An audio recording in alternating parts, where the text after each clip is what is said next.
Yeah, always a special game, no? Coming over here to LA. Obviously, we are New York, they are LA. It's always a special rivalry, but then it's a fantastic place to come and play. I think Angel City's done a fantastic job in terms of with the fans and the game experience, and it's a game that we're really looking forward to come to play and to be ourselves and hopefully to get those 3 points. I know the players are excited. I think that win last week was important for us to reinforce who we are. It's always difficult when you haven't won a game for a while. So I think that gave the team the confidence to trust in the process. I think to get the outcome you want, you need to try to control the process. That's where we focus a lot on our day to day, and here we come now tomorrow to play in a fantastic stadium, fantastic environment. So really looking forward to it. All right, if you have any questions, please be sure to use the raise hand function on the Zoom, and then I'll be able to call on you. Jenna, you may go first. Hi, Juan. Thank you so much for taking the time. Well, Something I wasn't able to attend the game last weekend, but I wanted to ask, but then I guess the Zoom wasn't working. It was obviously a great win for the team to get all 3 points and score three incredible goals. But I kind of wanted to ask about the goal that you conceded. I know I'm sure you were disappointed not to get the clean sheet, but I'm just curious kind of what in that moment you think happened, or what you were seeing, and if you kind of discussed with the team afterwards about what went on in that moment, if the team switched off or kind of what that was about. yeah, I think when we went over it, I think the players were fantastic. I think we want to have high standards. It was obviously by then is we've won the game really, no? Like we could step off the pitch and the game is done, no? Like it's the last kick of the game. But I think the players and ourselves and who we are as a club, we want to drive to excellence and we can unplug. I think in there is a few things in terms of what we work. We want to be more compact. Our forwards need to be lower to defend those second balls. Then the concept that we work on the jump off the line is how we protect it behind, and then the second phase, and then the final detail of how we defend that 1v1 situation. So we went into the detail of it. Every player that was involved took their responsibility, and they know that we come on the back of being the best team defensively on the league with Orlando. We want to make sure that we take a lot of pride as a team, not only Anne and the back line in terms of or the goalkeeper and the back line in terms of the clean sheet. So that's something that we really want to, with our standards are very high, and yeah, we wanted to make sure that doesn't happen again for sure. Yeah, I have more, but I'll go back and forth with Peyton, so Yeah, because I know she has one too. yeah, that's good, guys. Go for it, Peyton. Hi, Juan. Hello, Pete. Good to see you. I was wondering, I know it was mentioned in the press release that just came out with the goalkeeper injury updates, but I was wondering if you have any updates on Rose Lavelle and if she's traveling with the team right now.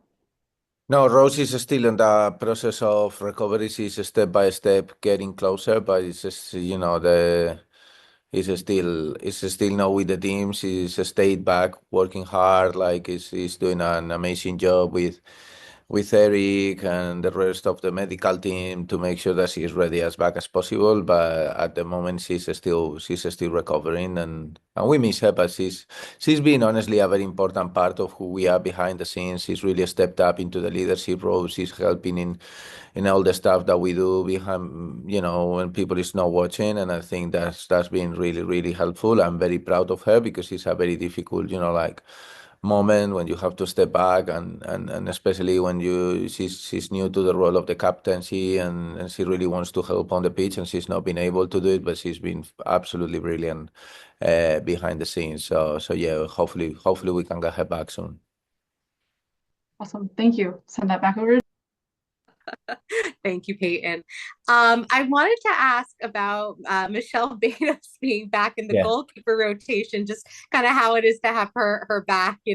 Technically she never left because I know she's been working as an assistant goalkeeper coach, and just so how it is having her back, actually with the team in that way, but also on the other side, how Ryan and Shelby are doing and how long you think their injuries may persist. Yeah, I think well, Shelby.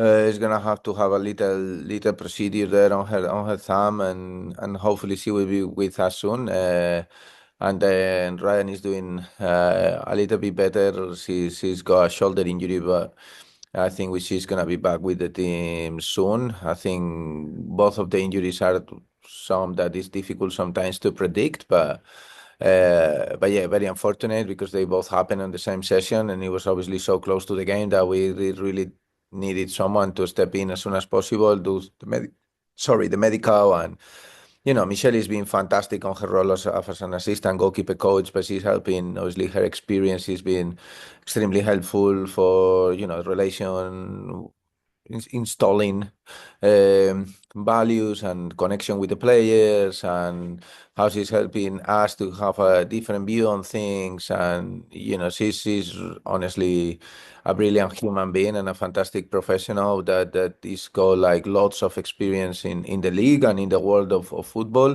So yeah, I have only her step into how she's stepped into the role of the coaching side has been extremely helpful for me and for the rest of the club, not only the coaching team. And then her coming back into the team because of this obviously unexpected situation shows her willingness to do everything that it takes to help Gotham to win. So, she really, personified or shows the values of who we are as a club. So yeah, extremely thankful for her willingness to always do what it takes to help the team to win. No, thank you for that. And I had asked Jess about this when she was on, but obviously I wanted your perspective. A really tough series of matches coming up, not just tough opponents, but 3 away trips in a row within the span of like 8 days. So, as a club, I guess, what are some of the things that you are doing or being extra aware of in this time to make sure the team is, prepared mentally, physically, recovery wise, and just, ensuring that, health and safety above all, and also getting hopefully all 3 points in all 3 of these matches. Yeah, well, in that obviously we need to prepare the team to win every game. That's our target. But at the same time we try to protect the players, and the safety of the players comes always first. We also played the last game on Sunday, so that's obviously a little bit shorter of a period. We had already a short week to prepare this first game anyway.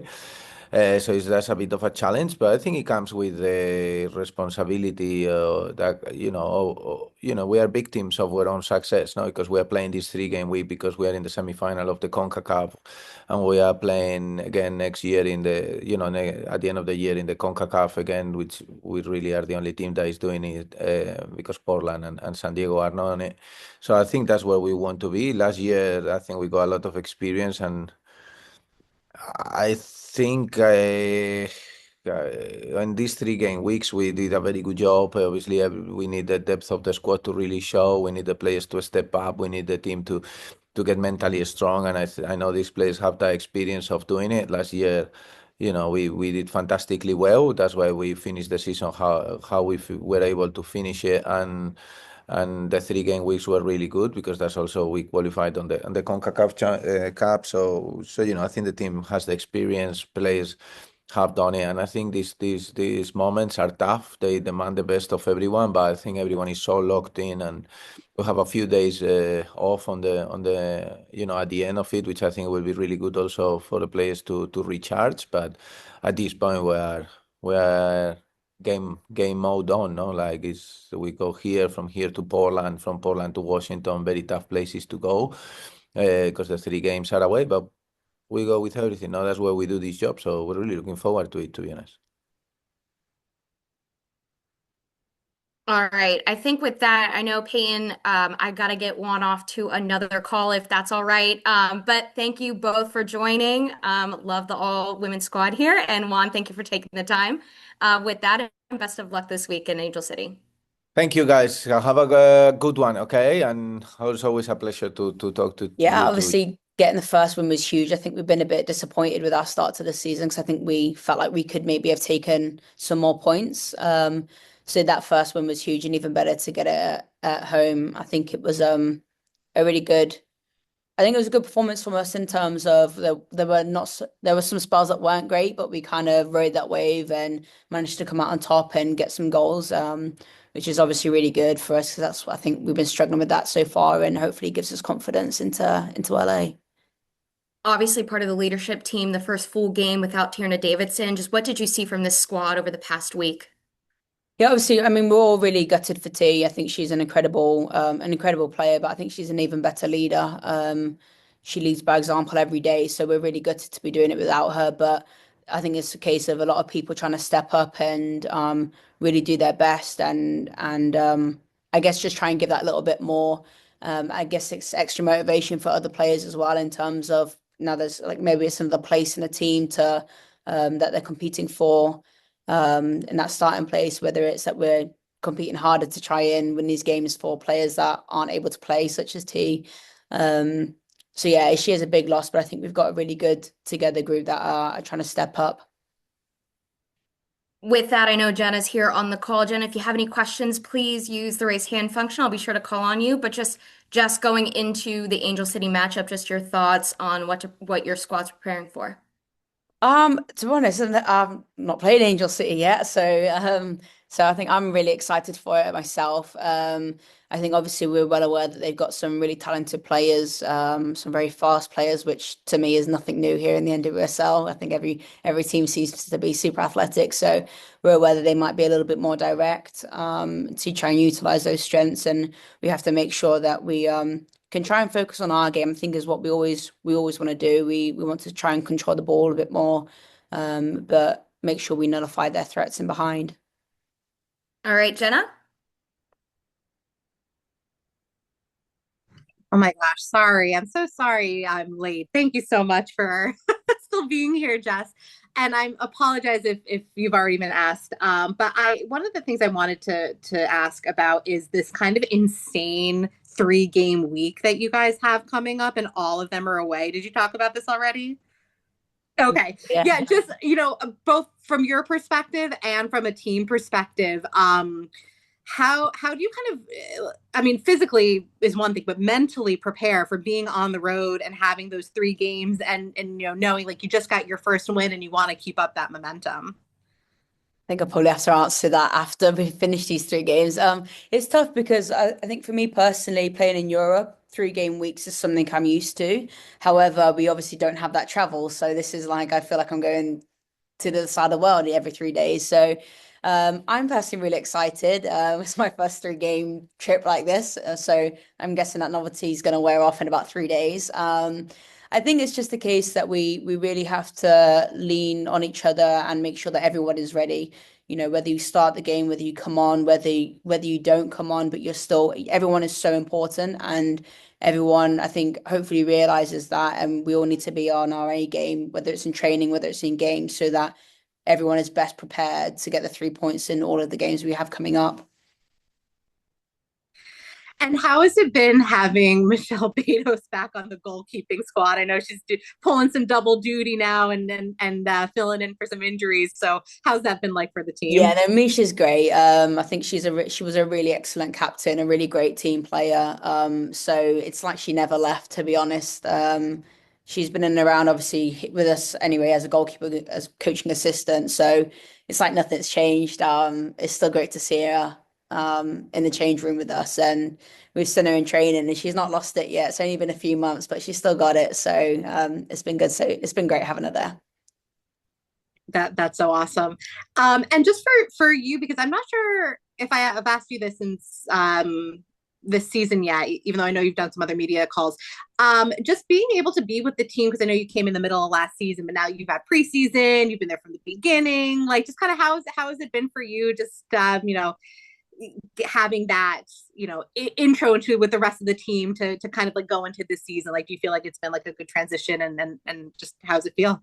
Yeah, I'm really glad I've managed to get the full preseason. And I think that obviously I already feel like I've been here for ages, not that I just joined in August, but I think that it makes such a difference having the whole preseason and I think when I came into the environment, I wasn't trying to, I just was adapting and learning straight away. And I feel like now that I'm here, I feel more comfortable to, I guess, have a bit of an input in areas if I feel like it's maybe required, or if I see something that I think I could maybe help with, and I guess also to continue learning the Gotham way and what it's like to be a player out here in the US in the first place. So I think it's been really great that I've had the time to continue to learn here, and also add in anything that I think could help as well.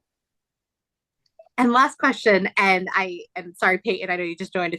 I don't want to take up your time, but something that you mentioned is kind of like the travel aspect in the NWSL is so different from in Europe. And I'm just curious how you've adapted to that. Like, it's basically like going to California is the same as going to England, essentially, travel wise. So just how have you adapted to that kind of travel here? Yeah, I think I'd have been home maybe half an hour, another half an hour, I'd have been back in London, to be honest. So far, I've not found it too bad. I'm not really sure. I don't want to jinx myself, but I've actually found it okay. I think it's been, I'm having to learn my recovery methods so that when I get to wherever we're flying to, the best way I can get going again, just swimming, his bike and whatever it is, and having to learn those things. And that, but I think we've got really great physios here who can help in a lot of areas, and we try and plan our training sessions to best support everyone so they're ready for the game. So far it's not been too bad, but again, I'm about to find that out in 10 days time. So No, thank you. So I find that so interesting. It's like a whole different way to have to kind of adapt when you have that travel aspect. So I appreciate that. All right, well, best of luck on these 3 games. thank you.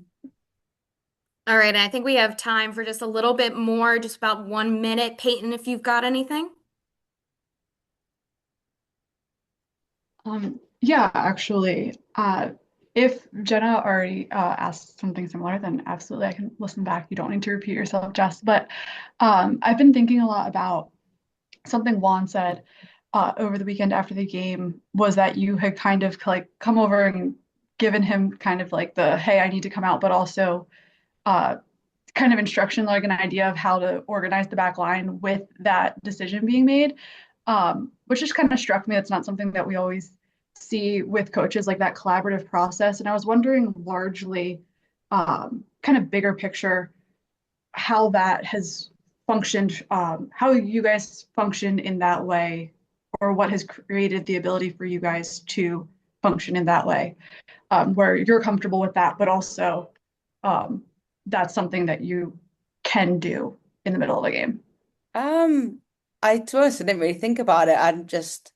I'm kind of a person anyway that says I'm quite forward think, like I'll say kind of what I'm thinking. But I just knew I had a little bit of an issue, and I had that issue going into the game, and I wanted to do my best to help and support the team for as long as I could on the pitch. But then during the game, it got to a point where I didn't feel like I was able to help the team as much as I was at the beginning. So I thought it would just be better to bring someone else on who was maybe in a better physical shape than I was at the time, to see out the rest of the game and help us get the win. So I think that I'm quite comfortable going to Juan and having a conversation with him, whether it's tactical or really about anything. But I think I'm quite comfortable doing that with a lot of people.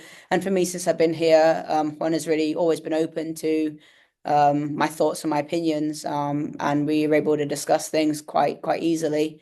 So yeah, I feel like it's just been an environment ever since I got here that I felt comfortable to do that. So it's credit to, I guess, the players and the staff here to create an environment where people feel comfortable to say, I guess, what they feel like they need to say.